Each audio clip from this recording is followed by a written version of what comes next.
So mga sangkay, may balita na naman po tayo mula sa international na posible na naman daw pong atakihin ng bansang Amerika ang Iran. Ano na naman po kaya ang nangyari?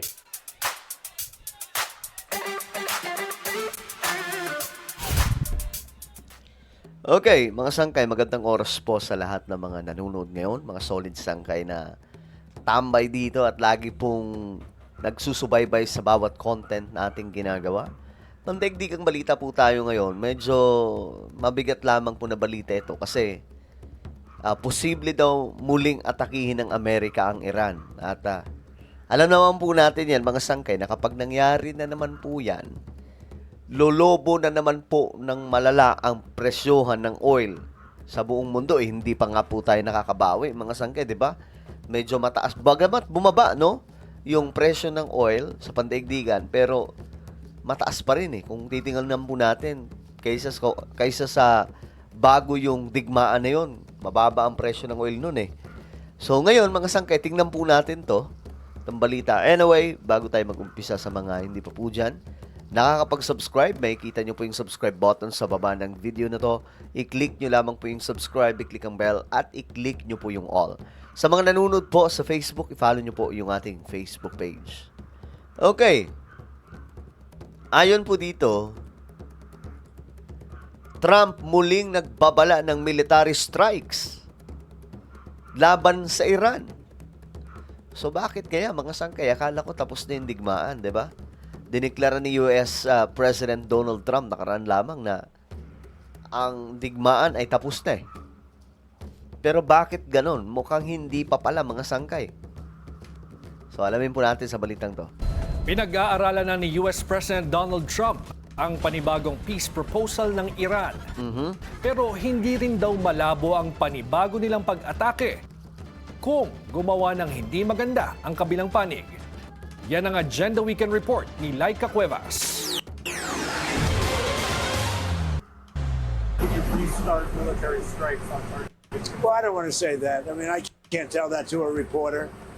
If they misbehave... O, ayan po.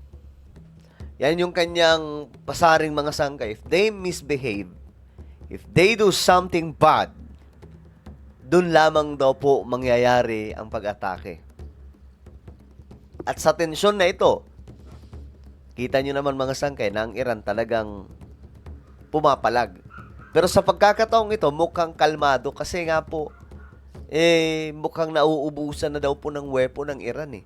Especially ngayon na mayroon pong blockade na ginagawa ang Amerika dyan po sa kanilang mga daungan, no? Mga port.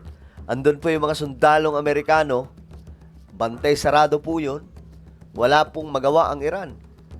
So, sabi pa nga, kapag magtagal ito, sasabog daw po ang Iran kasi yung oil nila, padami ng padami na hindi po nila mailabas.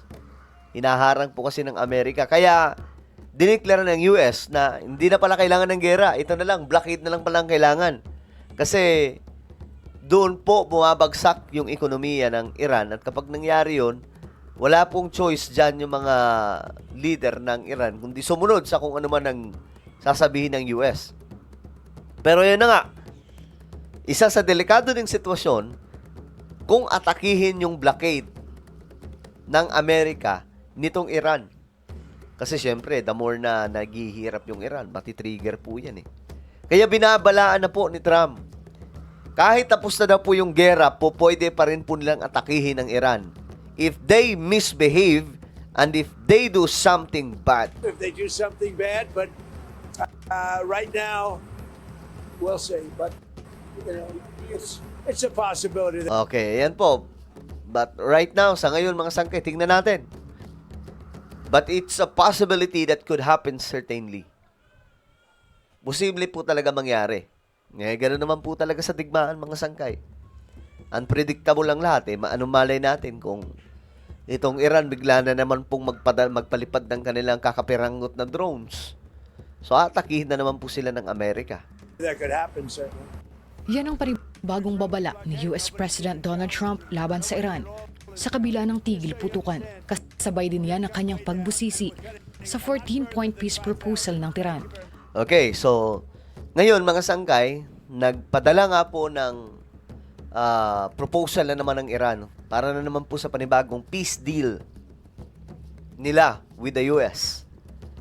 So ngayon, pinag-aaralan daw po ni Trump yan kasi yung mga nauna, sablay mga points pa lamang po nila nung nakita ko. Yung sabi doon na kami na ang mag-control sa Strait of Hormuz. So wala, sabi ko, malabo tong aprubahan ng Amerika kung ganyan pala yung trip ng Iran. Kasi ang gusto ng Amerika, wala na pong magmamay-ari dyan sa Strait of Hormuz.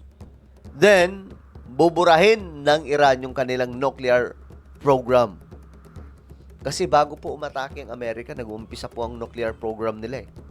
Kasagsagan mga sangkay. Kaya nga po pinasabog nila ng pinasabog. Pero sa ngayon, sa kanyang Truth social media post, hindi rin daw niya nakikita na acceptable ito Ayun na. Yun ang sinasabi po natin mga sangkay. para pagbayaran ang ginawa ng Middle East nation sa nakalipas na halos 5 dekada. Sa panig naman ng Tehran, may banat din ito kay Trump nang aminin na tila pirata daw sila sa pagsamsam sa Iranian vessels sa Strait of Hormuz. We took over the cargo, took over the oil. It's a very profitable business. Who would have thought we were doing that? We're like pirates.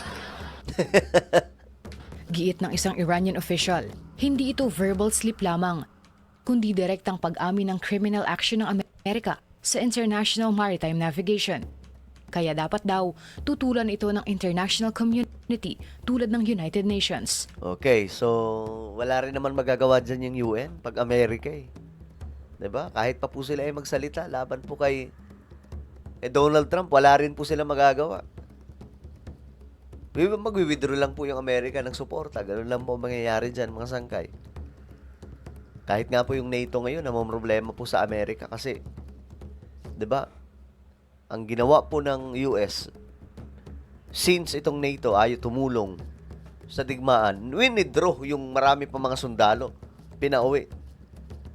Kapag ka maluwag kasi delikado kasi yung Europe, mga sangkay.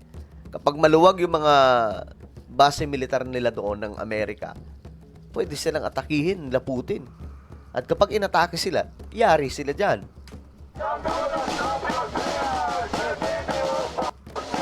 Sa Israel naman, ikinasa ang panibagong anti-government protest para tutulan ang giyera. Habang may ceasefire kasi sa Iran, enraged pa rin ang palit-putukan ng Israel at Iran-backed Hezbollah.